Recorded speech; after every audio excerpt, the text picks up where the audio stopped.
तो खुला कहता हूँ, पूछो क्या पूछना है, देखो है ना, नहीं, कल जो पढ़ाया उसको थोड़ा पूछ लिया करो। है ना।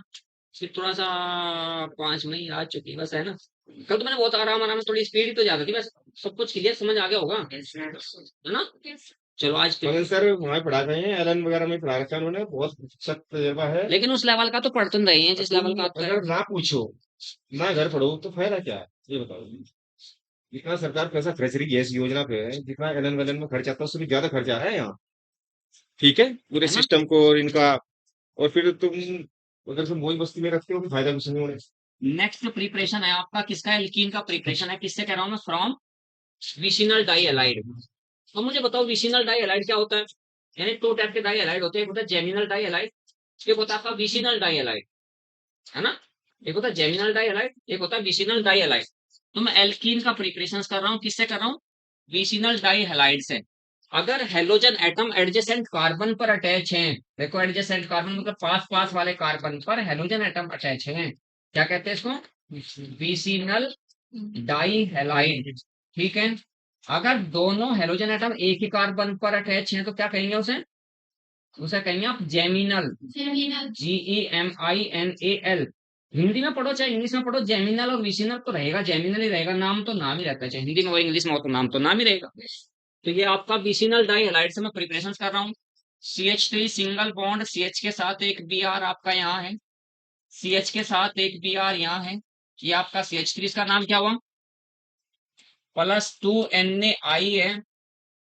एरो पर आपका ड्राई एसीटोन है, कौन सा है, ड्राई एसीटोन। क्या होगा यहाँ से, एक्सचेंज हो जाएगा Br किसके द्वारा, I के द्वारा, है ना। CH3 CH के साथ ये I, फिर CH3 CH के साथ ये आपका I, यहाँ पर CH। क्या होता है अगर एडजेसेंट कार्बन पे दो आयोडीन एटम होते हैं तो इनके पास पेयर ऑफ इलेक्ट्रॉन्स होता है, तो इनके बीच में रिपल्सन होता है, रिपल्सन की वजह से क्या हो जाता है, ये अनस्टेबल होता है। इसलिए मैंने क्या लिखा है, ये ब्रैकेट में लिखा अनस्टेबल कह रहा हूं यहाँ पर, +2Na Br, क्या निकला, 2Na Br आपका। तो अब आप क्या कहोगे, देखिए पॉइंट क्या बनेगा आपका, I2 एलिमिनेट हो जाएगा यहाँ से, क्या एलिमिनेट हो जाएगा, I2, CH3 CH double bond, CH single bond आपका, CH3 प्लस आपका I, ये 2Na Br आपका यहाँ निकल, देखो ध्यान से 2Na 2Br, दो आई है तो दोनों आई वहां, फिर आई आपका निकल जाता है। तो बनना क्या आपका, बियोट 2 इन बनेगा, क्या बनेगा, बियोट 2 इन। तो याद रखना, अगर आप विसिनल डाई हैलाइड की रिएक्शंस Na के साथ कर रहे हो, in the presence of dry acetone कर रहे हैं, तो आपका एक है 2,3 डाई आयोडो ब्यूटेन बनना, ये 1 है, ये 2 है, ये 3 है, तो ये आपका 4 है। क्या कहोगे, 2,3 die bromo, die bromo butane से बना क्या आपका, आपका बना ब्यूट 2 इन। याद रखनी है ये बात, क्योंकि फिंगलिस्टन रिएक्शंस थी आपकी, तो हेलोजन एक्सचेंज वाली रिएक्शंस वो अलग थी, वो एल्केन्स एल्केन्स में थी, लेकिन यहाँ ये आपको ऐसे याद रखनी है। कल मैंने आप लोगों से कहा था एक हॉफमैन एलिमिनेशन, इसके बाद प्रिपरेशन किसमें था, पहला तो पॉइंट आपका था, एक बार रिपीट कर देता हूँ, set chief elimination, set chief elimination, और दूसरा आपका हॉफमैन एलिमिनेशन। एक बार रिपीट कर देता हूँ, कल वाला पॉइंट है, इसको रिपीट कर देता हूँ, क्योंकि बाकी जो सिंपल प्रिपरेशन है वो तो, अगर आपके पास CH3 CH के साथ में यहाँ पर आपका एक Br ये जुड़ा हुआ है, और ये आपका CH2 CH3 है यहाँ पर, ठीक है। ये भी आपका देखिए, जिस कार्बन पर हेलोजन एटम जुड़ता है उस कार्बन को अल्फा कार्बन कहते हैं, उससे अगले कार्बन को बीटा कार्बन कहते हैं, इसको बीटा कार्बन कह रहा हूं। तो यानी बीटा एलिमिनेशन रिएक्शंस हैं, तो H एटम हमेशा कहां से निकलेगा, बीटा कार्बन से निकलता है। तो यहां से मैं ये H यहां लिख रहा हूं, इस H की डिग्री कितनी है, इस H की डिग्री 2 डिग्री H है ये आपका, इस H की डिग्री कितनी है, 2 डिग्री है। एक बात याद रखनी है आपको अलग से, ईज ऑफ एलिमिनेशन, ईज का मतलब क्या होता है भाई, ईज EASE, ईज जो वर्ड बना वो बना इजिली, इजिली मतलब आसानी से, आसान। तो ease of elimination EASE, ease of elimination, ease of elimination of H atoms. ये बात आपको याद रखनी है। सबसे इजीली अगर एलिमिनेट होगा कोई 3 डिग्री H, उसके बाद आपका 2 डिग्री H, उसके बाद आपका 1 डिग्री H। सबसे इजीली कौन सा निकलेगा? 3 डिग्री H।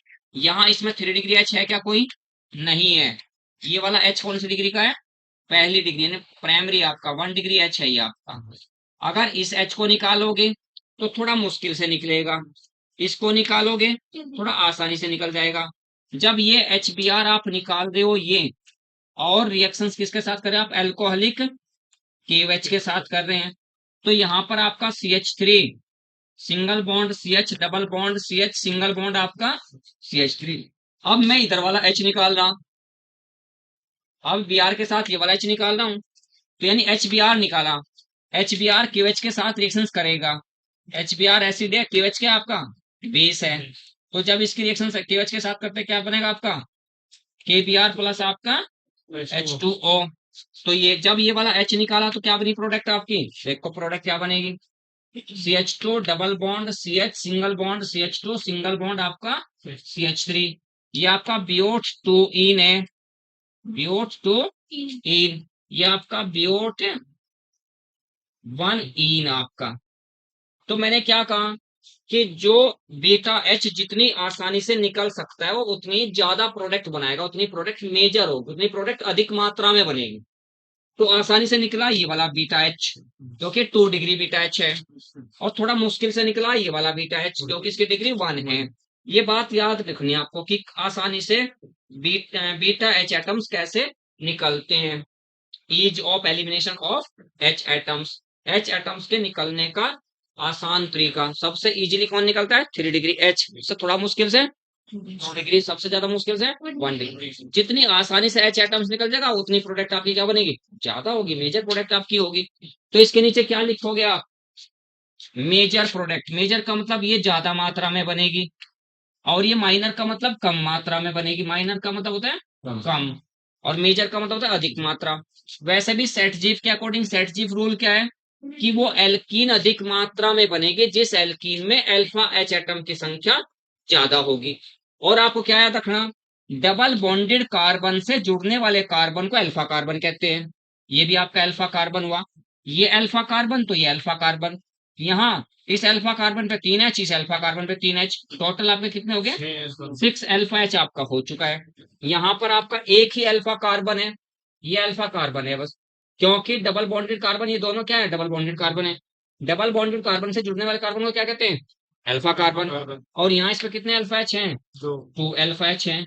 तो जिस एल्कीन में जितने ज्यादा अल्फा H एटम होंगे वो एल्कीन आपके मेजर होगी, और जिस एल्कीन में कम अल्फा H एटम होगी क्या होगी? माइनर होगी। ये बात याद रखनी है। तो यहाँ आपको पता चल गया, ठीक है, इसमें 2 टाइप्स के बीटा H एटम है। इधर भी बीटा H है, इधर भी बीटा कार्बन, ये भी बीटा कार्बन, ये भी बीटा कार्बन। बट कौन सा बीटा H आसानी से निकलेगा ये बात मैंने आपसे कॉन्सेप्ट याद कर लेंगे। हाँ, डिग्री का कैसे पता चलता है देखिए ध्यान से। यहाँ CH3 सिंगल बॉन्ड आपका CH हो गया, यहाँ पर आपका Br हो गया, फिर ये आपका CH2, ये आपका CH3 हो गया। अगर मैं इसको चलो CH लिखता हूं, यहाँ पर इसके साथ मैंने यहाँ CH3 ऐसे जोड़ दिया, ठीक है। ये कार्बन कितने कार्बन से जुड़ा हुआ है? एक से केवल, बराबर में देखते हैं कि ये कार्बन सीधा एक कार्बन से जुड़ा, तो इस कार्बन की डिग्री कितनी हुई? 1, क्योंकि इससे जुड़ने वाला कार्बन एक ही है। ये कार्बन कितने कार्बन से जुड़ा हुआ? ये इधर इससे जुड़ा एक, एक ये इधर इससे जुड़ा, कितने कार्बन से जुड़ा हुआ? 2 से। इस कार्बन की डिग्री कितनी हुई? 2 डिग्री। ये कार्बन कितने कार्बन से जुड़ा? एक यहाँ इधर, एक इधर, एक इधर, तो इस कार्बन की डिग्री कितनी हुई? 3। पता चल गया कौन सा कार्बन कितने डिग्री का। तो कार्बन की डिग्री का मतलब देखते हैं कि उस कार्बन से कितने कार्बन जुड़े हुए हैं, तो उसकी डिग्री का पता चल जाए। डिग्री से फिर उससे जुड़ने वाले H, वही जो कार्बन की डिग्री होगी वही डिग्री H की होगी, वो डिग्री आपकी H की होगी। तो यहां से आपको elimination reaction set jeep elimination में ये बात आपको याद रखनी है। वो एल्कीन मेजर प्रोडक्ट बनेगी जिस एल्कीन में अल्फा H परमाणुओं की संख्या अधिक होगी, वो अधिक मात्रा में बनेगी वो प्रोडक्ट। जिस एल्कीन में अल्फा एच परमाणु की संख्या कम होगी वो आपकी कम मात्रा में बनेगी। क्लियर हुई बात? चलिए देखिए पॉइंट। इसके बाद फिर आपको एक पॉइंट याद रखना है बेटा, उतारने की कोई जरूरत नहीं, एनसीईआरटी में सब कुछ है, ये ध्यान से फटाफट फटाफट अब तो आप रिपीट करते चले जाओ, देखते चले जाओ उसे एकदम। दूसरा मैंने आपसे कहा था Hofmann elimination.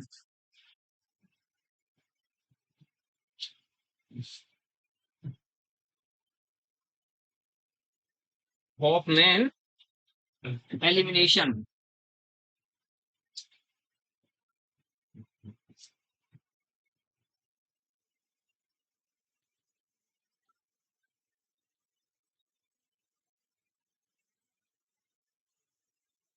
Water ammonium salt quaternary ammonium salt quaternary ammonium salt gives the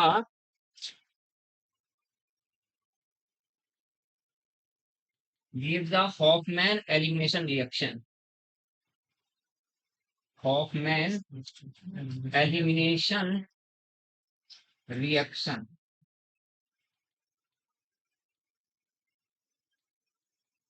तो ये बात याद रखनी, क्वाटरनरी अमोनियम सॉल्ट किसे कहते हैं, ये बात ध्यान से देखनी। देखिए क्या होता है, अगर आपके पास N के साथ एक CH3 जुड़ा, N के साथ एक CH3 जुड़ा, N के साथ एक CH3 जुड़ा, और प्लस इसको ट्रीट कर रहा हूं मैं CH3Cl के साथ, ऐसा करने पर ये जो पेयर ऑफ इलेक्ट्रॉन्स है डिस्प्लेस हो किसकी ओर, थोड़ा क्लोरीन की ओर। क्लोरीन पर आंशिक ऋणावेश और इस पर आपका आंशिक धनावेश। जिस पर आंशिक धनावेश है नाइट्रोजन अपने एकांकी इलेक्ट्रॉन उसको दे देगा।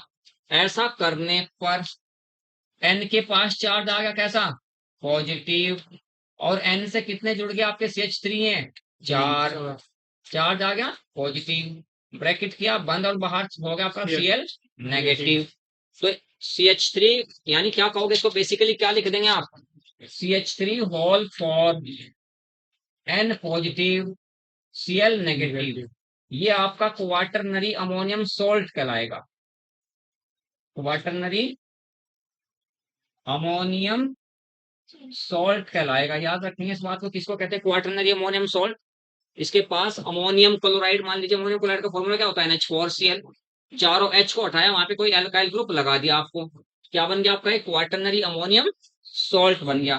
अब एलिमिनेशन रिएक्शन से आपका क्या होता है, CH3 CH के साथ आपका देखिए फिर CH2 सिंगल बॉन्ड आपका CH, N, N के बाद यहां पर आपका एक CH3 यहां जोड़ दिया, एक CH3 आपने यहां जोड़ दिया, और एक CH3 आपने यहां जोड़ दिया।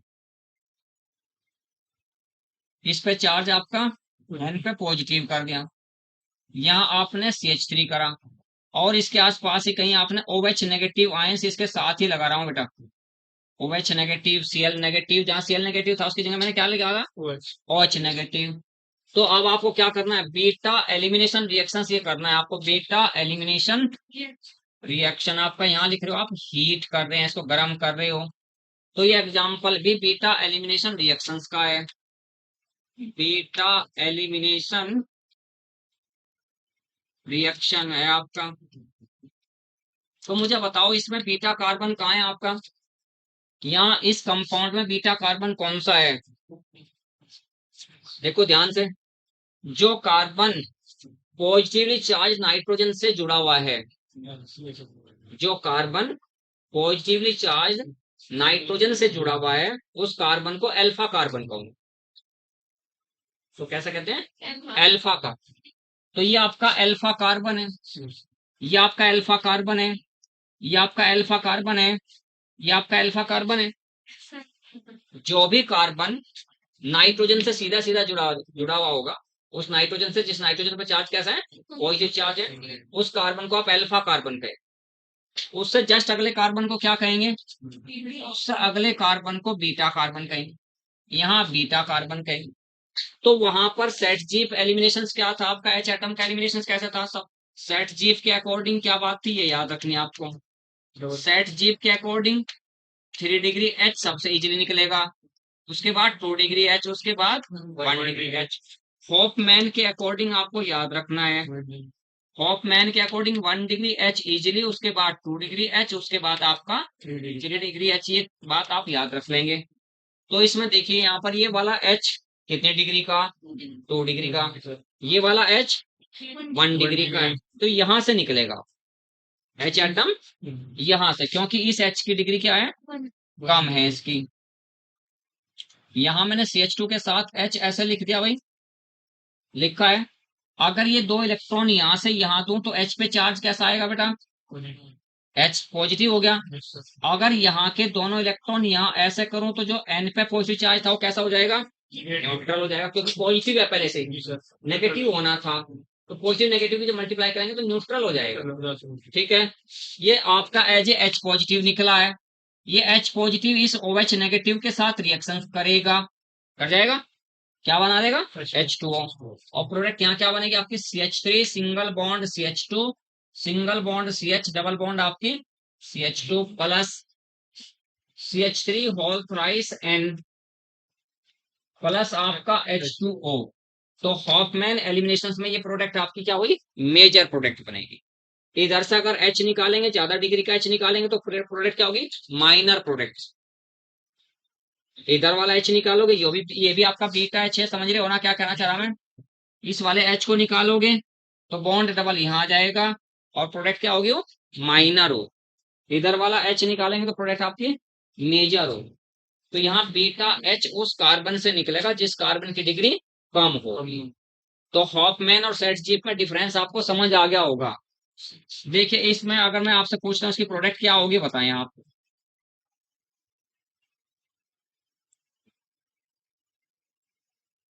सामने आपके क्वेश्चन ऊपर लिखा हुआ, यहाँ चार्ज हो गया पॉजिटिव एन के पास,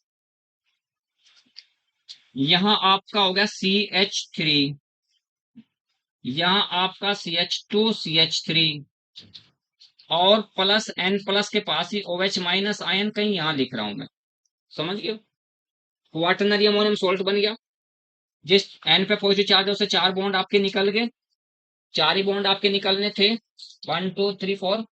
और साथ में OCl माइनस की जगह मैंने क्या लिखा, OH नेगेटिव। यहाँ मैंने हीट किया, हीट, हीट करने पर आपको प्रोडक्ट बतानी क्या बनेगी। हॉफमैन एलिमिनेशन रिएक्शन ही है। हॉफमैन एलिमिनेशन रिएक्शंस में आपको बताना कि क्वाटरनरी अमोनियम सॉल्ट है, तो प्रोडक्ट इसकी बताएं क्या बनेगी।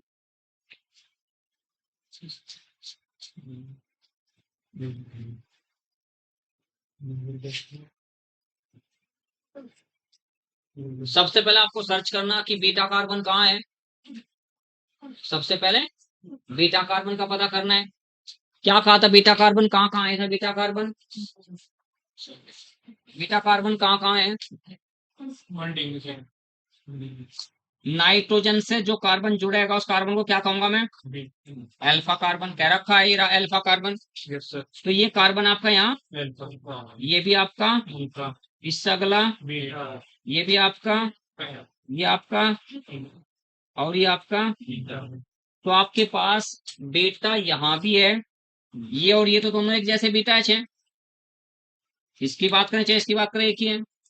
इस बीटा एच की डिग्री पता करिए कितनी है और इस बीटा एच की डिग्री पता करिए कितनी है। ये बीटा, ये कार्बन कितने कार्बन से जुड़ा हुआ, 2 से। इस बीटा एच की डिग्री क्या हो जाएगी, 2 डिग्री। और ये 1 से जुड़ा हुआ, इसकी डिग्री क्या हो जाएगी, 1 डिग्री। कौन सा एच एलिमिनेट होगा, जिसकी डिग्री कम होगी, जिसकी डिग्री कम होगी। तो यहाँ से आप क्या कह रहे हो, इसको मैं लिख रहा हूँ CH2 के साथ H ऐसे करके लिखा है। ये दोनों इलेक्ट्रॉन यहाँ से यहाँ, और यहाँ के इलेक्ट्रॉन आपके पास इसके पास चले जाएंगे, N के पास, समझ रहे हो क्या। H पॉजिटिव हुआ, देखिए प्रोडक्ट क्या क्या बनेगी। एल्कीन में तो बनी आपकी क्या, एथीन बनी, यहां से बनी आपकी एथीन, प्लस आपका निकलता क्या है यहाँ, N के साथ आपका ये CH3, ये वाला CH3 तो अटैच रहेगा इसके साथ, एक H ये OH, ये क्या निकल जाएगा, H2O। तो एल्कीन कौन सी बनी आपकी। तो अगर हॉफमैन एलिमिनेशन रिएक्शंस का कोई प्रॉब्लम्स आती है तो याद रख लीजिए, ठीक है। हॉफमैन एलिमिनेशन रिएक्शंस पर अगर कोई क्वेश्चन आपसे पुट अप किया जाता है तो ये बात याद रखनी कि किस कार्बन को बीटा कार्बन कहते हैं और कौन से बीटा कार्बन से आपका H एटम्स एलिमिनेट होगा, H एटम्स आपका निकलेगा, ये बात आपको याद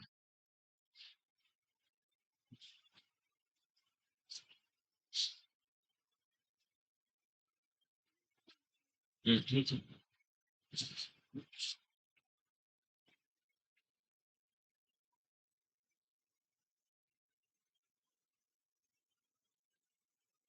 What will be the major product? What will be the major product of the following reaction? Of the following reaction.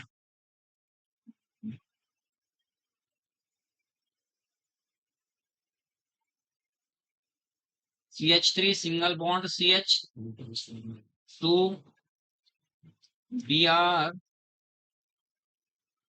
CH3 CH3 आपको एरो पे लिखना है मैंने CH3 whole thrice CONA, CO negative, Na आपका पॉजिटिव। बताओ कौन सी product आपकी मेजर होगी? What will be the major product of the following reaction? इस रिएक्शंस की जो मेजर प्रोडक्ट होगी, जो अधिक मात्रा में बनेगी, वो कौन सी प्रोडक्ट बनेगी? The major product of the following reactions जो है वो आपको बताना है। तो मैंने क्या कहा है, अगर यहाँ एरो पर बल्कि बेस हो, बल्कि मतलब बड़ा बेस हो गया, अगर कहते हैं CH3, अगर कोई आपसे कहता है CH3ONA, ये बल्कि बेस नहीं है, दिस इज नॉट बल्कि बेस, बल्कि मतलब बड़ा बेस, हाँ, तो दिस इज नॉट बल्कि BULKY, ये बल्कि बेस नहीं है। ठीक है, ये कैसा बेस है आपका?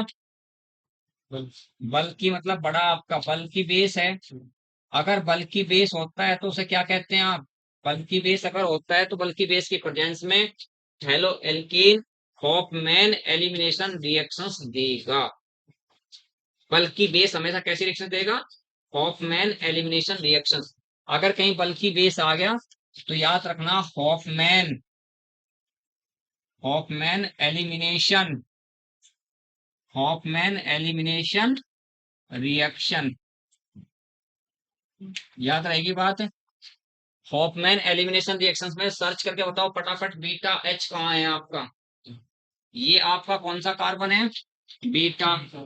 चलो इस H को यहाँ लिख रहा हूँ, बीटा H है, ये बीटा कार्बन है ये आपका, तो बीटा H। ये भी कैसा कार्बन है आपका? बीटा है, ये भी कार्बन आपका, ये बीटा H। तो आपके पास दो टाइप के बीटा H एटम है, इधर भी बीटा H है, ये वाला बीटा H, ये वाला बीटा H। बस आपको बताना कि हॉफमैन एलिमिनेशन रिएक्शंस में कौन सा H एलिमिनेट होगा, वंस इधर वाला या उधर वाला? ये वाला, ये वाला। इसकी डिग्री कितनी है? 1 डिग्री है। और ये कौन सा निकलेगा? जिसकी डिग्री कम होगी, यही तो लिखा हुआ। हॉफमैन में कौन सा निकलेगा? सबसे इजीली 1 डिग्री, 1 डिग्री वाला बीटा H कोई है ही नहीं। उसके बाद 2 डिग्री का नंबर, सबसे कम 3 डिग्री। तो यहाँ ये ना निकल के ये निकलेगा, जब ये निकल जाएगा तो क्या निकल गया यहाँ से आपका? HBr। HBr किसके साथ इंटरेक्ट करेगा? इस बल्कि बेस के साथ। ठीक है, क्योंकि H पे चार्ज पॉजिटिव होगा, Br पे चार्ज नेगेटिव होगा, ये पॉजिटिव O के पास चला जाएगा और ये नेगेटिव Br के पास चला जाएगा। पॉजिटिव H किसके पास जाएगा? O नेगेटिव के पास। Br नेगेटिव किसके पास जाएगा? Na पॉजिटिव के पास। प्रोडक्ट क्या बनी? CH3 single bond CH, double bond CH, single bond CH के साथ आपका CH3 सिंगल बॉन्ड आपका, प्लस यहाँ CH3 whole thrice OH, plus आपका Na। तो इतनी सी बात याद रखनी कि कौन सा बीटा H एटम एलिमिनेट करें। आपके एनसीईआरटी में दो ही तो गिवन है, या तो आपके सामने क्वार्टर अमोनियम सॉल्ट हो तो हॉफमैन एलिमिनेशन होगा, या आपके पास सिंपल हेलो एल्केन हो लेकिन जो आपका बेस हो वो कैसा होगा? वो बल्कि बेस हो, बड़ा बड़ा बेस हो। तो बल्कि बेस होगा तो भी Hofmann elimination, quaternary ammonium salt होगा तो भी हॉफमैन एलिमिनेशन रिएक्शन। तो नीट के लिए, नीट के हिसाब से दो ही तो केस याद रखने, केवल दो ही केस याद रखने, या तो बल्कि बेस कन्वर्जेंस होगी तो भी आपकी हॉफमैन एलिमिनेशन रिएक्शन होगी, या आपका क्वार्टरनरी अमोनियम सॉल्ट होगा तो भी आपका हॉफमैन एलिमिनेशन रिएक्शन होगा। हटा दो बेटा।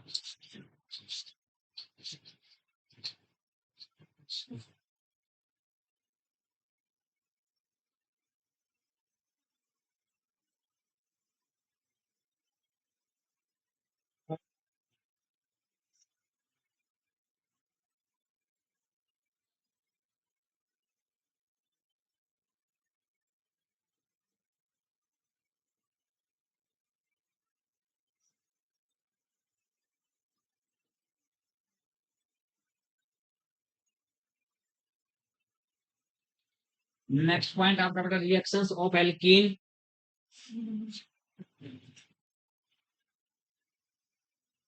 रिएक्शंस ऑफ एल्कीन, पहला आपका addition reaction.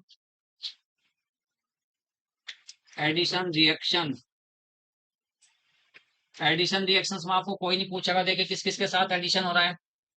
CH3 single bond, CH double bond, CH single bond आपका CH3 प्लस Cl2 के साथ एडिशन किया है, और यहाँ CCl4 आपने लिखा है, तो CH3 सिंगल बॉन्ड CH, एक Cl ऊपर एक Cl नीचे, ये आपका CH। BO2 है, BO2 का एडिशन क्या किसके साथ, क्लोरीन के साथ, इसे क्या कहते हैं आप, एंटी एडिशन रिएक्शन। ये समझ रहे हो क्या, एंटी एडिशन का मतलब क्या हुआ, बताओ कोई। एंटी एडिशन, एंटी का मतलब होता है विपरीत, एंटी का मतलब अपोजिट होता है, विपरीत होता है। तो मैंने कहा कि ये एंटी एडिशन रिएक्शन है, ये ऐसी रिएक्शन है, ये एंटी एडिशन रिएक्शन है।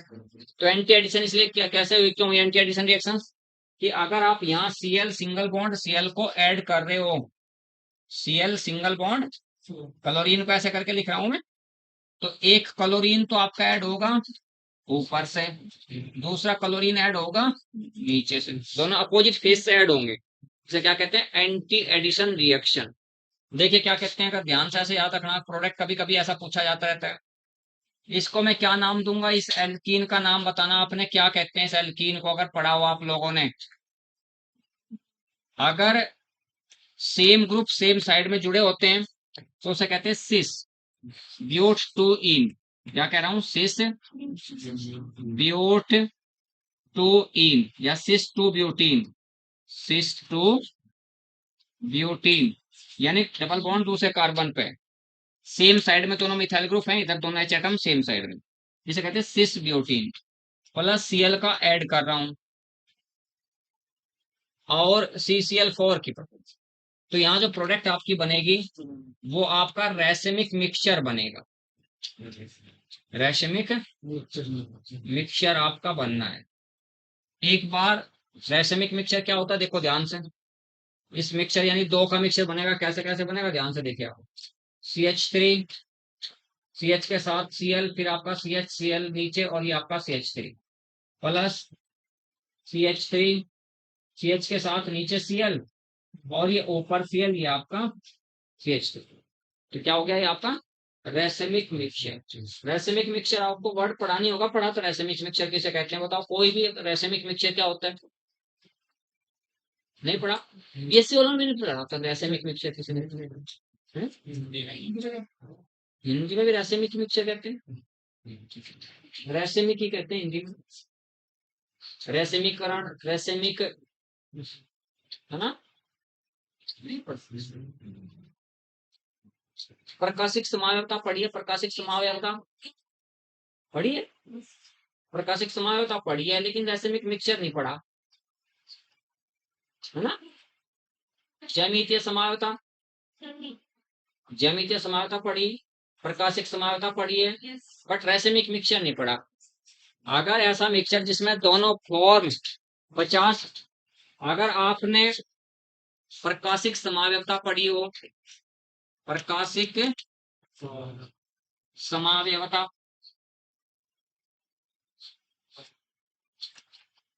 Optical isomerism, optical isomerism. प्रकाशिक समावयवी दो प्रकार के होते हैं, प्रकाशिक यानी ऑप्टिकल आइसोमर, ऑप्टिकल आइसोमर्स तो हिंदी में कहते हैं प्रकाशिक समावयवी। ऑप्टिकल आइसोमर्स टू टाइप्स के होते हैं, वो समावयवी जो समतल ध्रुवित प्रकाश को दक्षिणावर्त घुमा देता है, क्लॉकवाइज रोटेट करता है, उसे कहते हैं डेक्स्ट्रो रोटेटरी यानी डी फॉर्म। और जो किसी पदार्थ की जो फॉर्म समतल ध्रुवित प्रकाश को एंटी क्लॉकवाइज रोटेट कर दे, उसे कहते हैं लेबोरोटेटरी, उसे कहते हैं एल फॉर्म। दक्षिणावर्त और वामावर्त दो फॉर्म आपकी। अगर कोई समावयवी समतल ध्रुवित प्रकाश को दक्षिणावर्त घुमाता है, क्लॉकवाइज रोटेट करता है, तो उसे कहते हैं डेक्स्ट्रो रोटेटरी। अगर कोई वामावर्त यानी एंटी क्लॉकवाइज रोटेट करता है, उसे कहते हैं एल फॉर्म। ठीक है। अगर आपके पास 100 ग्राम कोई कंपाउंड है, उस कंपाउंड में 50% तो आपकी एल डी फॉर्म हो, प्लस 50% आपकी डी फॉर ये एल फॉर्म हो, तो इस मिक्सचर को 50% ये प्लस 50% ये, उस मिक्सचर को आप रेसेमिक मिक्सचर कहते हैं। ऐसा मिक्सचर जिसमें 50% डी फॉर्म हो और 50% एल फॉर्म हो। यहाँ ध्यान से देखो क्या होते हैं, इस प्रकाश को, ये जो प्रकाश है आपका, ये वाली बात यहाँ देखे क्या करोगे, इस प्रकाश को साधारण प्रकाश कहते हैं। क्या कहते हैं इसको, ऑर्डिनरी लाइट कहते हैं, जो सभी दिशाओं में वाइब्रेशन करता है, फैलता है, उसे क्या कहते हैं, समतल, उसे कहते हैं सामान्य प्रकाश। क्या कहेंगे इसको, ऑर्डिनरी लाइट कहते हैं। इस ऑर्डिनरी लाइट को पास कर रहे हैं आप, ऑर्डिनरी लाइट को पास करते हैं निकोल प्रिज्म से। किससे, निकोल प्रिज्म से पास करते हो। ये ऑर्डिनरी लाइट है, ऑर्डिनरी लाइट है। इस ऑर्डिनरी लाइट से पास, ऑर्डिनरी लाइट को निकोल प्रिज्म से पास किया, पास करने के बाद जो आपको लाइट मिलेगी, उस लाइट, वो लाइट केवल एक ही प्लेन में कंपन करेगी, वो एक ही प्लेन में, एक ही तल में कंपन करेगी, उसे कहते हैं समतल ध्रुवित प्रकाश। इस लाइट का नाम है समतल ध्रुवित प्रकाश, इसे कहते हैं plane polarised light, plane polarised light कहते हैं। इस प्लेन पोलराइज्ड लाइट को एक किसी भी पदार्थ के जलीय विलयन से पास करते हैं।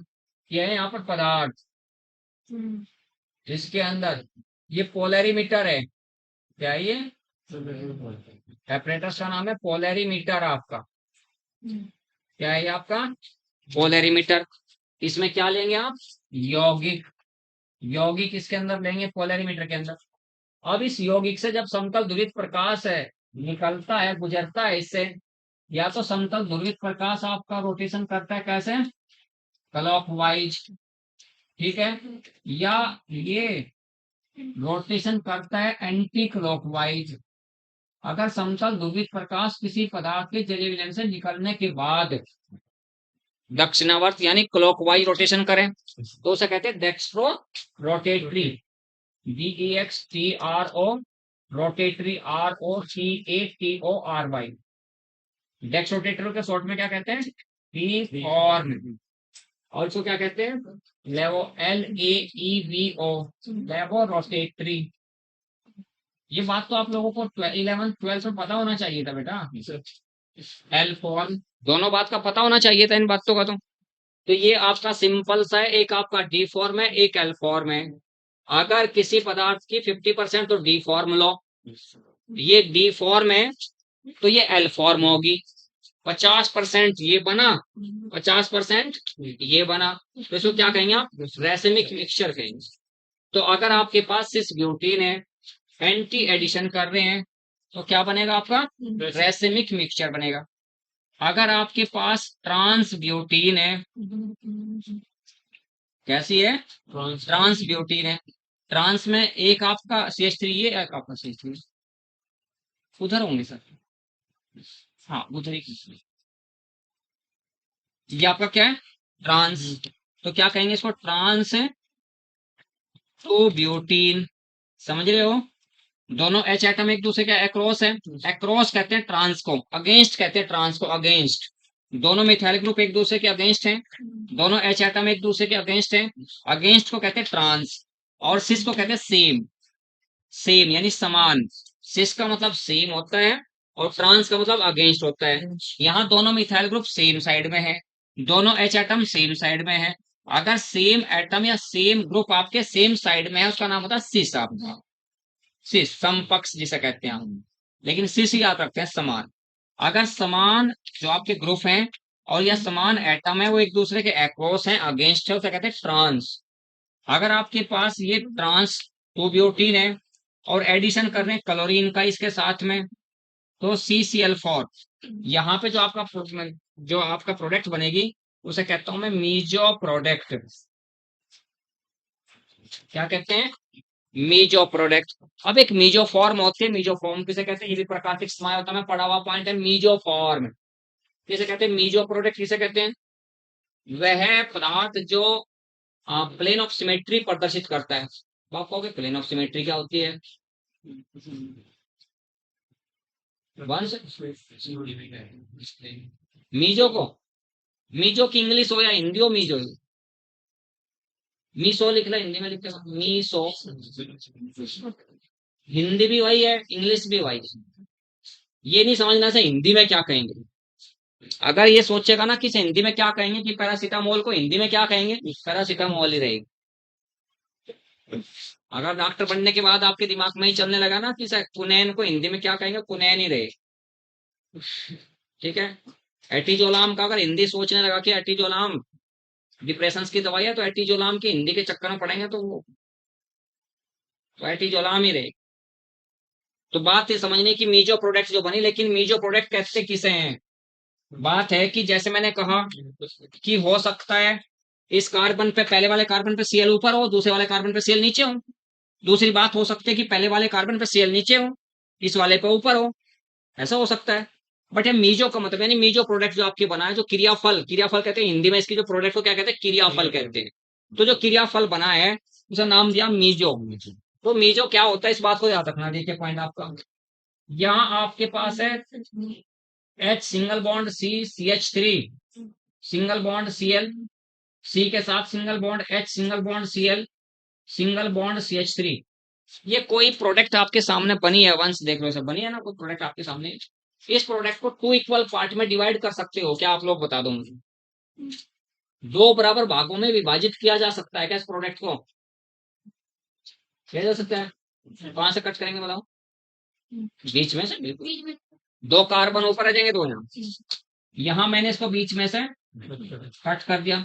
एक प्लेन है, इसे कहते हैं plane of symmetry, plane of symmetry, यानी वह लाइन जो किसी पदार्थ को दो बराबर भागों में डिवाइड कर देती है, वह लाइन जो किसी पदार्थ को दो बराबर भागों में विभाजित कर देती है, उसको प्लेन ऑफ सिमेट्री कहते हैं।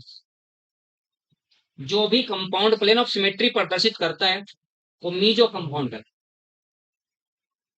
हैं। जो भी कंपाउंड प्लेन ऑफ सिमेट्री प्रदर्शित करेगा, प्लेन ऑफ सिमेट्री शो करेगा, उसको मीजो कंपाउंड कहेंगे। तो बात हमें ये नहीं रखनी कि मीजो की हिंदी क्या है। पहली बात क्या है कि ऐसा पदार्थ, ऐसा सब्सटेंस, ऐसा यौगिक जिसे दो बराबर भागों में विभाजित किया जा सकता है, उसको मीजो यौगिक। ठीक है, अगर मैं यहाँ पर आपके सामने ये लिखता हूं, इसको बताइए इसे दो बराबर भागों में विभाजित कर सकते हो क्या,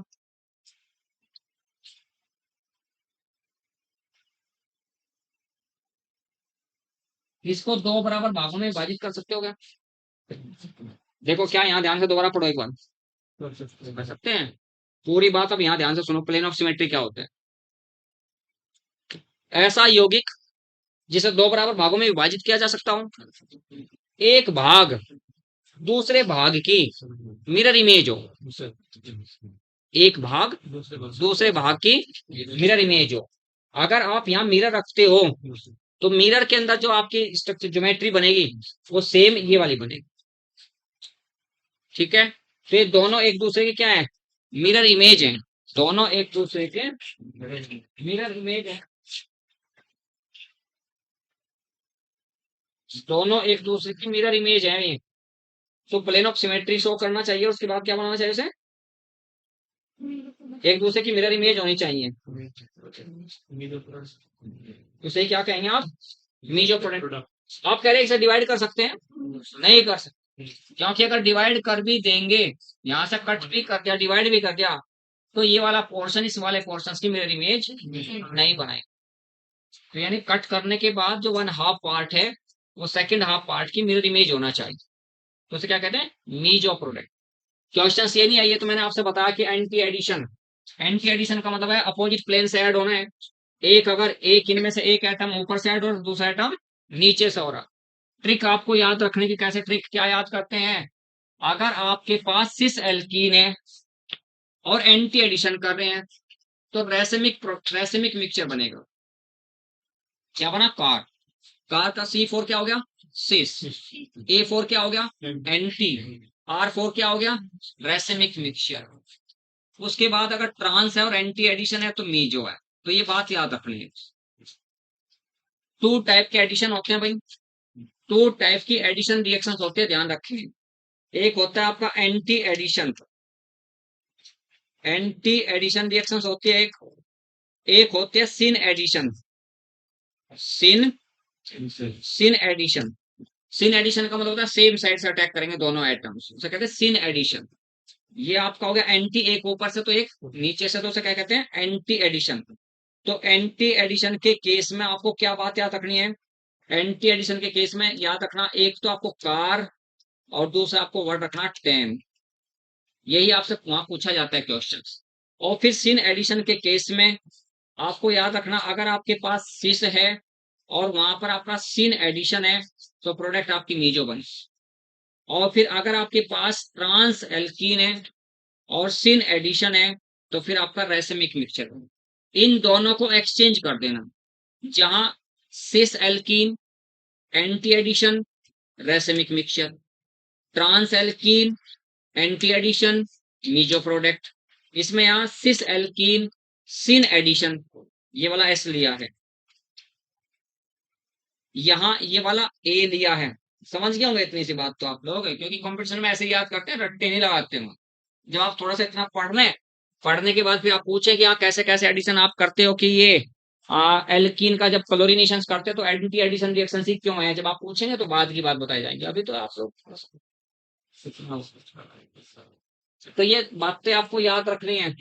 अगर आप, ये एग्जाम्पल किसका हुआ, ये एग्जाम्पल हुआ एंटी एडिशन का, हो गया एंटी एडिशन का। अगर आप CH3 single bond CH double bond CH single bond CH3 plus H2 के साथ ट्रीट कर रहे हैं, निकिल की प्रेजेंस में कर रहे हैं, तो आपका बनेगा क्या, CH3 CH2 CH2 CH3 बनेगा, बन गया।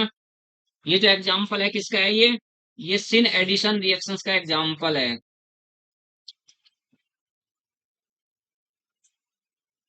अगर हाइड्रोजनेशन करेंगे एल्कीन का हाइड्रोजनीकरण, अब हाइड्रोजनीकरण की हिंदी हाइड्रोजनीकरण की इंग्लिश हाइड्रोजनेशन है, हाइड्रोजनेशन कह लो हाइड्रोजनीकरण कह लो, बात एक ही।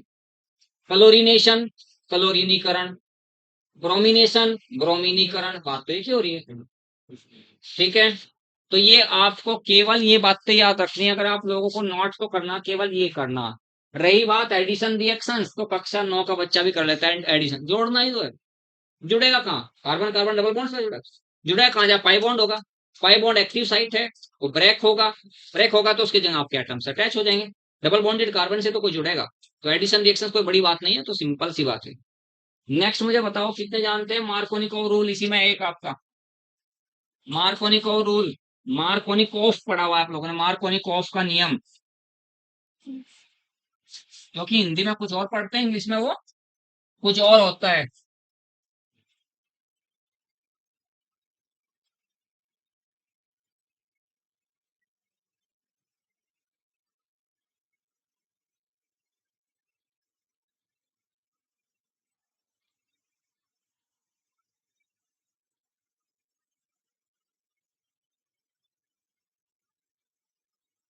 मार्कोनिकोव रूल आपका, यहाँ मैं CH3 single bond CH double bond CH2, ये आपकी प्रोपीन है, हर किसी बंदे को पता है। प्रोपीन के साथ HBr को जोड़ रहा हूं बेटा, तो एडिशन प्रोडक्ट होगी। अब आपको ये बताना कि मार्कोनिकोव ने क्या बात कही थी, रशियन केमिस्ट था, ये पार्शियल पॉजिटिव है तो ये पार्शियल नेगेटिव है, हमें पता भी नहीं। यानी असम्मित अभिकर्मक का H परमाणु उस डबल बॉन्डेड कार्बन से जुड़ता है जिस पर पहले से ज्यादा H एटम जुड़े होते हैं, ये मार्कोनिकोव ने कहा। यानी अभिकर्मक का हाइड्रोजन परमाणु उस डबल बॉन्डेड कार्बन से अटैच होगा जिस डबल बॉन्डेड कार्बन पर पहले से ज्यादा H एटम जुड़े हुए। तो ये H तो यहाँ जुड़ जाएगा, Br आपका यहाँ जुड़ जाएगा। ये तो ओल्ड कॉन्सेप्ट हुई आपकी, कौन सी कॉन्सेप्ट हुई, ओल्ड कॉन्सेप्ट Br, यहाँ पर आपका क्या बना, CH3 बना। ये तो ओल्ड कॉन्सेप्ट हुई। अब एक आप लोगों से बताया था इलेक्ट्रोमेरिक इफेक्ट, कितनों को पता है इलेक्ट्रोमेरिक इफेक्ट, इलेक्ट्रोमेरिक इफेक्ट कितनों को पता है, इलेक्ट्रोमेरिक प्रभाव। अगर इसको हिंदी में भी लिखेंगे वंश बेटा तो इलेक्ट्रोमेरिक ही रहेगा, इलेक्ट्रोमेरिक ही रहेगा, इसकी हिंदी भी यही है, इलेक्ट्रोमेरिक ही रहेगा। और ये पढ़ा होगा आपको इलेक्ट्रोमेरिक, अगर आप ध्यान से पढ़े ना 2-4 बार, तो इलेक्ट्रो का मतलब होता है, इलेक्ट्रो का मतलब होता है इलेक्ट्रॉन, और मेरिक का मतलब होता है ट्रांसफर, ट्रांसफर स्थानांतरण। तो इसका मतलब क्या है, इलेक्ट्रॉनों का स्थानांतरण। इलेक्ट्रोमेरिक का अगर मीनिंग समझे कि इलेक्ट्रोमेरिक किसे कहते हैं, इलेक्ट्रो का मतलब इलेक्ट्रॉन, मेरिक का मतलब माइग्रेशन, माइग्रेशन सर्टिफिकेट होता है जिसे TC कहते हैं, ट्रांसफर सर्टिफिकेट भी कहते हैं, माइग्रेशन सर्टिफिकेट भी कहते हैं। तो माइग्रेशन सर्टिफिकेट और माइग्रेशन का मतलब ट्रांसफर, एक स्कूल से दूसरे स्कूल में स्थानांतरित होना। यहाँ किसका स्थानांतरण होगा, इलेक्ट्रॉनों का, ठीक है। कौन सो का होगा, पाई इलेक्ट्रॉनों का।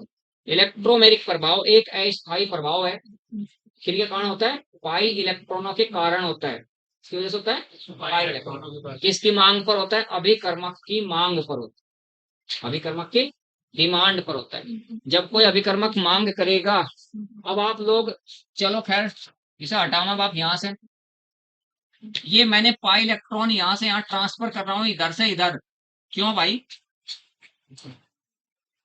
इधर से इधर ट्रांसफर कर रहा हूं। अब एक स्टूडेंट पीछे बैठा है, पीछे बैठा पूछ रहा है कि हाँ सर हम तो नहीं इधर से करते पाई इलेक्ट्रॉन, हम तो यहाँ से ट्रांसफर करेंगे, है ना। ऐसा ही होता है, पहले पहले ऐसा ही होता है जब कोई किसी क्लास को शुरू करते हैं ना, जैसे जब कहीं कुछ अच्छा नया करने चलते हैं तो 3-4 दिन तो यही होता है कि डिप्रेशन से में चले जाते, फिर दोबारा से हाँ धो के ना अपन रगड़ के फिर शरीर का फिर दोबारा से जोश आता है उसमें, नहीं कुछ करना भाई, कहाँ डिप्रेशन। तो अभी तो ऐसे देख रहे कि वो क्या रहा, ये सब पता होना चाहिए, तो बहुत बेसिक सी बात। तो मुझे आता तो वो तुम्हें बोल ही नहीं रहा कुछ नहीं, मैं तुम्हारे लेवल पे जाके पढ़ा रहा हूँ, अपने लेवल पे तो पढ़ा ही नहीं रहा हूँ। अपना लेवल तो मैं कभी आज तक यहाँ शुरू ही नहीं, स्टार्ट ही नहीं करा कभी। जो लेवल होता थोड़ा सा झलक मैंने कल दिखाई थी अपने लेवल की, अभी 10% 3.5%, ये तो कुछ है ही नहीं। और ऐसे सब पढ़ते रहेंगे तो भाई फिर शोभित BMS ही तैयार है बस, इसके आगे BMS वहीं से हो सकती है, वहां से BMS होने के लिए किसी भी हॉस्पिटल में फिर रात तो जागना है, कोई मरीज आएगा अटेंड, बस अटेंडेंट बनना है, करा दो भर्ती मरीज को। नहीं तो जो डॉक्टर होगा तो अपना मॉर्निंग में जाएगा, इवनिंग में जाएगा, बता आ जाएगा ये दवाई इसको चलानी, ये दवाई इसको चलानी। मजदूर कभी अमीर नहीं बनता, मैं समझ रहा, इंजीनियर आता है 10 मिनट के लिए बता के चला जाता है, फिर AC में अपना ऐश करके फिर लोड का अपना AC में पड़ेगा। तो ये मजदूरी वाला दिमाग नहीं रखना, स्मार्ट ब्रेन बना। मजदूर कभी मैं जिंदगी में करोड़पति बनते नहीं देखो। ये ट्रांसफर इधर से इधर केवल पाई इलेक्ट्रॉन का ट्रांसफर होगा, न कि सिग्मा इलेक्ट्रॉनों का। डबल बॉन्ड है, डबल बॉन्ड में एक बॉन्ड सिग्मा बॉन्ड है, दूसरा बॉन्ड कैसा आपका पाई बॉन्ड है, ऊपर वाला बॉन्ड पाई, नीचे कोई एक सिग्मा है एक पाई है, और एक बॉन्ड कितने इलेक्ट्रॉन से मिलकर बना, 2 इलेक्ट्रॉन से। 2 इलेक्ट्रॉन क्या हो गए, ऊपर वाले दोनों पाई इलेक्ट्रॉन हो गए। इस पे से इस कार्बन से लेके इस कार्बन को दे रहा हूं, ऐसा करूंगा जब भी कभी करूंगा तो ध्यान रखना है कि जब ऐसा करते हैं, अगर आपने यहाँ ये एरो लगाया है ऐसे, तो इसका मतलब है कि आपने पाई इलेक्ट्रॉनों का ट्रांसफर किया है, और पाई इलेक्ट्रॉन का ट्रांसफर इस कार्बन से इस कार्बन की ओर किया है। जब ऐसा करते हैं, जिस कार्बन पे से इलेक्ट्रॉन्स लिए उस पे चार्ज पॉजिटिव, पॉजिटिव, जिसको देते हैं उस पे चार्ज नेगेटिव। ये होता है ऐसा ट्रांसफर ऑफ पाई इलेक्ट्रॉन्स के बाद। ये आपकी हलचल, ये एक्टिविटी होती है ट्रांसफर ऑफ पाई इलेक्ट्रॉन्स के बाद में। अब आप, मैंने कहा कि भाई मैं इधर से इधर ट्रांसफर क्यों कर रहा हूँ, इधर से इधर क्यों ट्रांसफर नहीं किया। तो आपने सोचना कि ये जो मिथाइल ग्रुप है, मैंने बताया था आप लोगों से, अगर थोड़ा बहुत समझ में आया हो, परसों परसों मैंने मंडे में बताया था कि ये जो आपका मिथाइल ग्रुप है भाई, ये प्लस आई प्रभाव प्रदर्शित करता है। और प्लस आई प्रभाव प्रदर्शित करता है तो ये जो CH3 के यहाँ से जो इलेक्ट्रॉन्स है, सिग्मा इलेक्ट्रॉन्स, ये थोड़े से विस्थापित हो जाते हैं इस कार्बन की ओर। इस कार्बन पर इलेक्ट्रॉन डेंसिटी ज्यादा, तो इस पे से लेके ही आपका इसको चला है। और वैसे दूसरी बात क्या है, ध्यान से देखते हैं, दोनों के बाद पैरेलल में चल रहा हूँ। HBr का फर्स्ट स्टेप में मैं H प्लस आयंस ले रहा हूँ। जब ऐसा किया तो नेगेटिव कौन हो गया, और ये पॉजिटिव किसके पास जाएगा, इसके पास। और ये कार्बन कैसा हो जाएगा, क्यों नेगेटिव, क्यों, एक ही तो होगा, एक पॉजिटिव होगा तो एक नेगेटिव होगा। यहाँ इस कार्बन पे चार्ज कैसा हुआ, पॉजिटिव। अगले पे कैसा हुआ, इस नेगेटिव पे कौन चला गया, H पॉजिटिव चला जा। तो यहाँ क्या हो जाएगा ऐसा करने पर आपका CH3 CH, और ये आपका क्या बना, CH3। जब ऐसा किया, ये कैसा हो गया आपका नेगेटिव, इस नेगेटिव के पास कौन चला जाएगा, H पॉजिटिव चला जाएगा। अब चार्ज पॉजिटिव किसके पास आएगा, CH3 CH2 पॉजिटिव। ये दोनों बात समझ आ गया। मैंने HBr का अभी क्या दिया, आप लोग HBr का क्या लिया, अभी केवल HBr का H प्लस आयंस लिया है, HBr का H प्लस आयंस लिया है केवल अभी। HBr का H प्लस आयंस लिया तो फर्स्ट स्टेप तो आपकी ये आपकी फर्स्ट स्टेप है, स्टेप फर्स्ट है आपकी, ये स्टेप फर्स्ट हुई। और ऐसा करने पर आपको ये कार्बोकैटायंस कितने डिग्री का है, 2 डिग्री। क्या बोलते रहते हो आप। अरे जिस कार्बन पे चार्ज पॉजिटिव है उससे एक ही तो कार्बन जुड़ा हुआ है केवल, 1 डिग्री कार्बोकैटायन। इस कार्बन पे कितने कार्बन जुड़े जिसपे पॉजिटिव चार्ज है, कार्बोकैटायंस पॉजिटिव चार्ज की वजह से हुआ ना, पॉजिटिव चार्ज की वजह से कार्बोकैटायंस का नाम रखा गया है। इस पॉजिटिव चार्ज कार्बन से एक कार्बन ये जुड़ा तो एक कार्बन ये जुड़ा, तो कैसा, 2 डिग्री कार्बोकैटायन। कार्बोकैटायंस इसे इसलिए नाम दे रहे हैं क्योंकि पॉजिटिव चार्ज कार्बन की वजह से कार्बोकैटायंस दिया हुआ है। एक 2 डिग्री कार्बोकैटायंस है, एक आपका 1 डिग्री कार्बोकैटायंस है। दोनों में से ज्यादा स्टेबल कौन सा होगा, जिस कार्बोकैटायन की जितनी ज्यादा डिग्री उतना ज्यादा स्टेबल। धनावेशित कार्बन से जुड़ने वाले कार्बन को अल्फा कार्बन कहते हैं, धनावेशित कार्बन से जुड़ने वाले कार्बन को अल्फा कार्बन कहते हैं। जिस कार्बोकैटायंस के पास जितने ज्यादा अल्फा एच एटम होंगे उतना ज्यादा स्थायी होगा, जिस कार्बोकैटायंस के पास जितने ज्यादा अल्फा एच एटम होंगे वो उतना ही ज्यादा स्टेबल होगा। तो इन दोनों में से ज्यादा स्टेबल कौन हुआ, 2 डिग्री कार्बोकैटायन। 2 डिग्री कार्बोकैटायन इसलिए ज्यादा स्टेबल हुआ क्योंकि इसके पास ये भी अल्फा कार्बन, ये भी अल्फा कार्बन, 6 अल्फा एच इसके पास है, 6 अल्फा एच। यहाँ केवल एक अल्फा कार्बन है बस, ये 2 अल्फा एच है। जिस कार्बोकैटायंस के पास जितने ज्यादा अल्फा एच एटम होंगे उतना ज्यादा स्टेबल होगा। और ध्यान से रखते हैं, यहाँ से अलग से सारी बातें याद रखते हैं। अगर कोई आपके पास रिएक्टेंट है, किसी भी रिएक्शंस में रिएक्टेंट डायरेक्ट प्रोडक्ट में कन्वर्ट नहीं होता, क्या बनता है पहले, इंटरमीडिएट बनता है। इंटरमीडिएट के बाद क्या बनती है फिर आपकी प्रोडक्ट बनती है। किसी रिएक्शंस का इंटरमीडिएट जितना ज्यादा स्थायी होगा उस रिएक्शंस की दर उतनी ज्यादा होगी।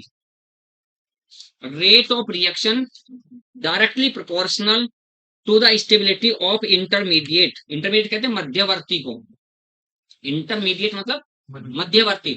किसी अभिक्रिया का मध्यवर्ती जितना ज्यादा स्थायी होगा वो रिएक्शंस उतनी फास्ट होगी, क्रियाफल उतना ही ज्यादा बनेगा।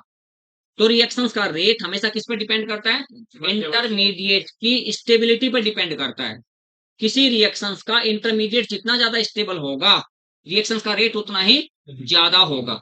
तो अगर आप ये कार्बोकैटायंस लेंगे मोर स्टेबल, ये लेंगे लेस स्टेबल।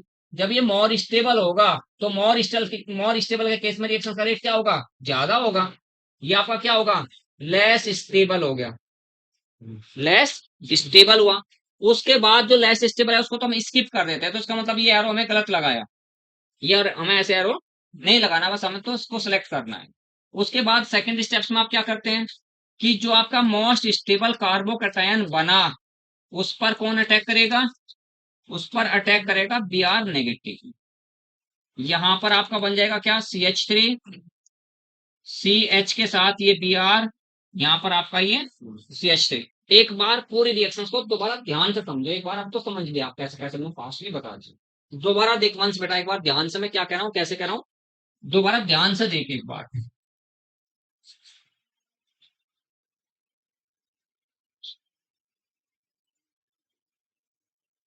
ये रिएक्शंस होगी कैसे, इसको ध्यान से देख। कौन सी रिएक्शंस को, CH3 single bond, CH double bond आपका CH2, ये कोई आपके पास प्रोटीन प्लस आपका HBr है।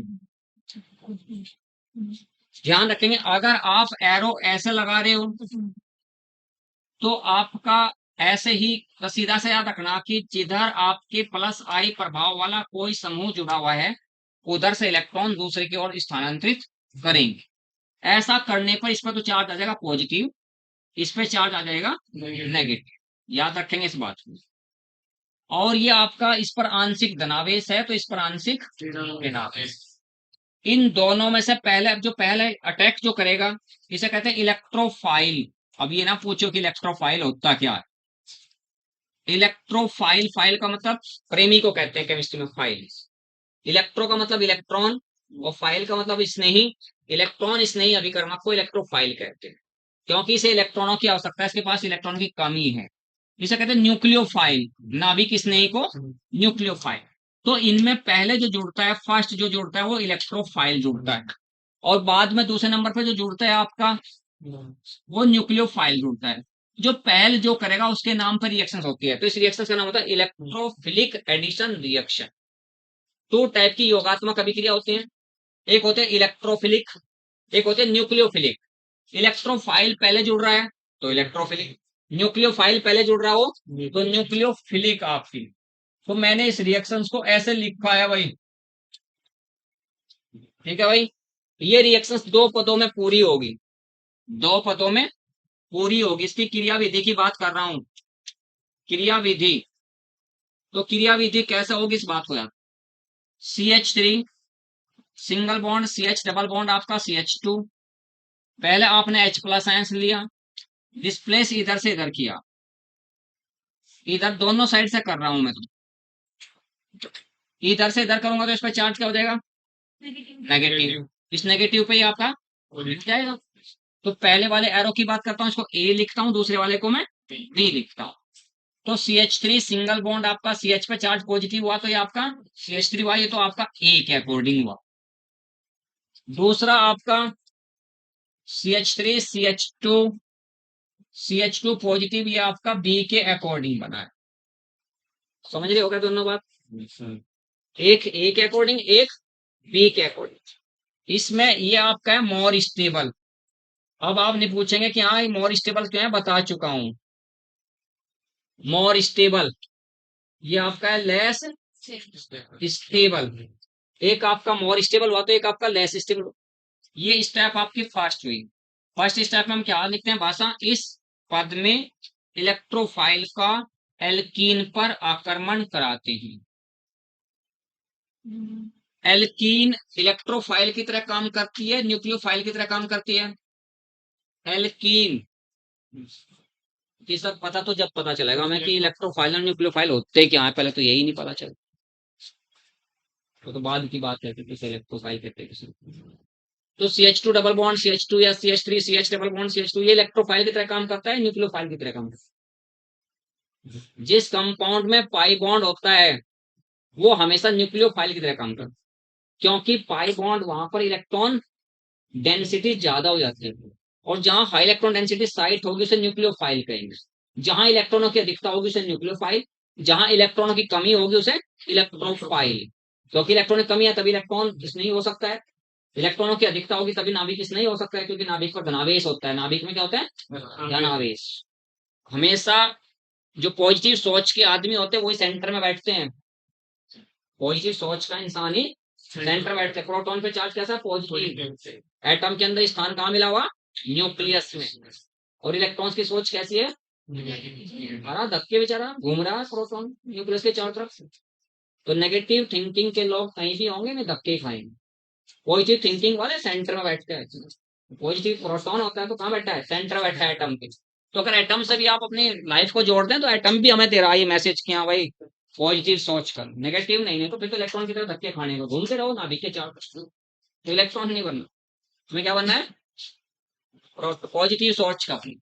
तो पहले क्या हुआ आपका, ये अगर कोई पूछता है कि हाँ एल्कीन और एल्काइन, एल्कीन और एल्काइन किसी तरह काम करते हैं? नाभिक नहीं, न्यूक्लियोफाइल होते हैं। क्योंकि ये जो पाई बॉन्ड है ना यहाँ, ये हाई इलेक्ट्रॉन डेंसिटी सेंटर है यहाँ पर। और जहां भी हाई इलेक्ट्रॉन डेंसिटी सेंटर होगा वो आपका क्या कहलाएगा? न्यूक्लियोफाइल, न्यूक्लियोफिलिक साइट कहलाएगी। तो ये न्यूक्लियोफिलिक साइट है, तभी जाके इलेक्ट्रोफाइल अटैक करता है। इलेक्ट्रोफाइल अटैक ही हमेशा वहीं करेगा जहां हाई इलेक्ट्रॉन डेंसिटी होगी। तो जब इसके इलेक्ट्रोफाइल, अगर ये भी इलेक्ट्रोफाइल और ये भी इलेक्ट्रोफाइल होता, दोनों के बीच में क्या होता है? प्रतिकर्षण होता है। अगर ये दोनों एक दूसरे से रिएक्शन कर रहे हैं तो अगर इसका पता चल गया कि इलेक्ट्रोफाइल है तो ये पक्का क्या होगा?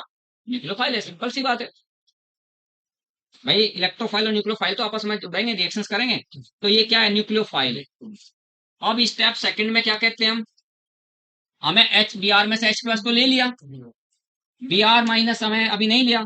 तो सेकंड स्टेप्स में आपका जो फर्स्ट स्टेप में मोस्ट स्टेबल कार्बोकेटाइंस बना उसको लेना है, लेस स्टेबल को नहीं लेना, मोर स्टेबल को लेना है। तो मोर स्टेबल आपका कौन सा बना? C H positive, C H three plus आपका बी आर माइनस।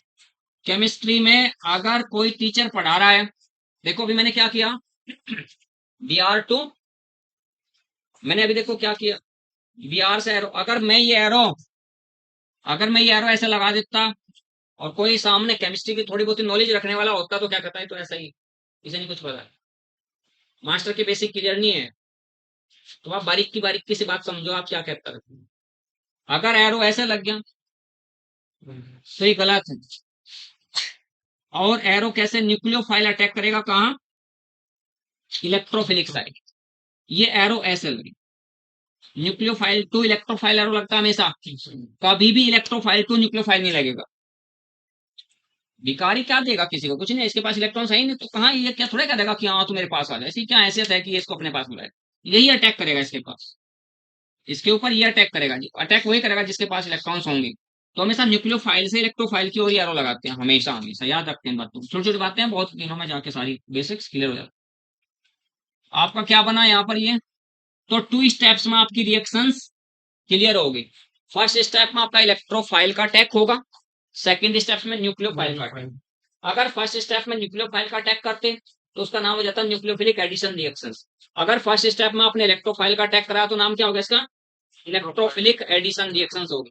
अगर मैं आप लोगों से कहता हूँ, देखो बहुत सिंपल सा क्वेश्चन पूछ रहा हूँ, सिंपल सा क्वेश्चन है बिल्कुल, और इसी से बेसिक बता रहा हूँ फिर आपको, क्योंकि क्वेश्चन अक्सर ऐसे ही आते रहते हैं। CH3 सिंगल बॉन्ड CH के साथ CH3, single bond CH, double bond आपका CH2 प्लस HBr है। मैं जानना चाह रहा हूं द प्रोडक्ट क्या होगी इसकी, इसकी प्रोडक्ट क्या बनेगी, इसकी प्रोडक्ट आपकी क्या बनेगी? चलो मैं ए बी दो ही ऑप्शन दे रहा हूं। CH3 CH के साथ आपका CH3, इस CH के साथ आपका Br, और ये आपका CH3। दूसरी जो प्रोडक्ट आपकी बनी है CH3C के साथ आपका ये CH3, एक CH3 यहाँ हो गया, तो ये आपका CH2 सिंगल बॉन्ड CH3। तो दो प्रोडक्ट बनी है, दोनों में से आपको बतानी है कौन सी बनेगी।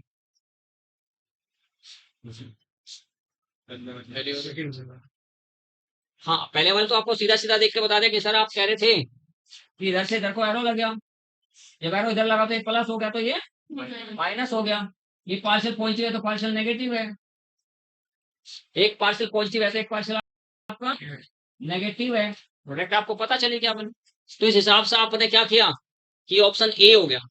अगर ऑप्शन ए होता है, लाखों में जो नीट में बच्चे बैठ रहे हैं दे रहे हैं, तो फिर तो सबका नीट ना निकल जाएगा। अगर इसका ऑप्शन ए होता तो इतनी संख्या जो बैठ रहे हैं सारे के सारे तो सभी ना डॉक्टर बन जाएगा,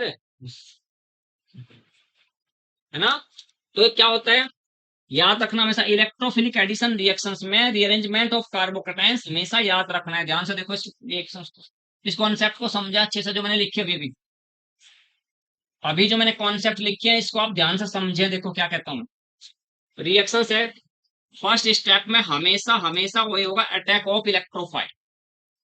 electrophilic addition reactions takes place in the following 2 steps. EAR का मतलब होता है electrophilic addition reaction. Electrophilic addition reaction हमेशा कितने स्टेप्स में होगी? 2 स्टेप्स में होगी। फर्स्ट स्टेप में हमेशा हमेशा क्या याद रखना? फर्स्ट स्टेप में अटैक ऑफ इलेक्ट्रोफाइल होगा हमेशा। फर्स्ट स्टेप में क्या होगा? Attack of electrophile.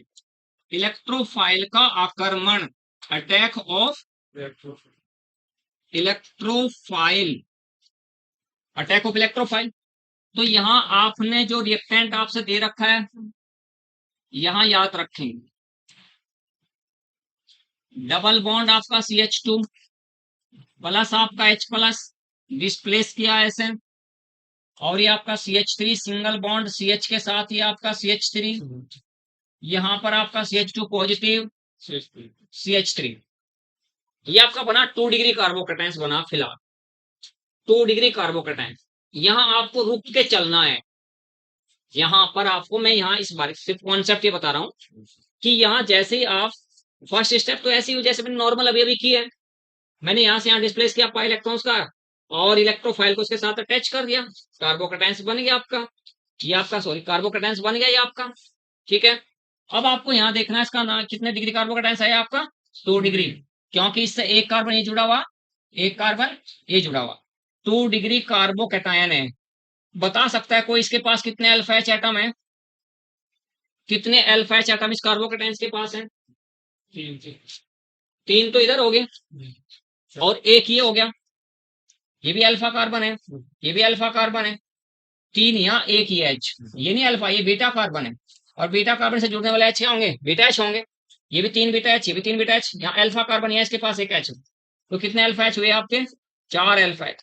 याद रखना जिस कार्बन पर फर्स्ट स्टेप में पॉजिटिव चार्ज आ गया, अगर उसके लेफ्ट या राइट में ज्यादा डिग्री का कार्बन है, ये 2 डिग्री का कार्बन है, ये 3 डिग्री का कार्बन है, तो पॉजिटिव चार्ज उस कार्बन के पास ना रहकर उसे ज्यादा डिग्री वाले कार्बन पर शिफ्ट हो जाएगा।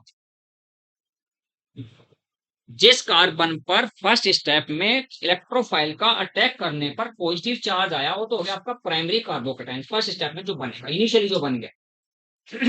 फिर बनने के बाद हमें यहाँ सोच के चलना है, रुकना है। फिर रुकने के बाद हमें क्या सोचना कि जिस कार्बन पर फिलहाल पॉजिटिव चार्ज आया उससे ज्यादा डिग्री का उसके लेफ्ट या राइट में कार्बन एटम है क्या?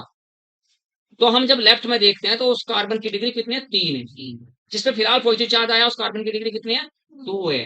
तो मैं कह रहा हूं कि पॉजिटिव चार्ज अपने आप हायर डिग्री कार्बन पर शिफ्ट हो जाएगा। तो मैं क्या कहता हूं? Less stable carbocation itself rearrange into the more stable carbocations। ये हमें नहीं करना होता।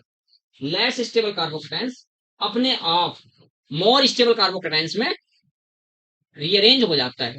किसी को मैं यहाँ इस पर बेंच पे बिठा दूं और उसे जगह इतनी मिल रही है बैठने की, तो 2-3 मिनट के बाद क्या हो जाएगा? थोड़ा सा खिसक अपने आप क्या हो जाएगा, या वैसे ही बैठा रहेगा 3 घंटे तक बैठा रहेगा ना वैसे। भाई किसी को बेंच पे बिठाया उसको थोड़ी सी जगह दी, थोड़ी देर बाद अगर उसमें दिमाग है तो अपने आप को ऐसे एडजस्ट कर लेगा कि वो पूरी से रीअरेंज हो जाए, पूरी सीट ले लेगा वो।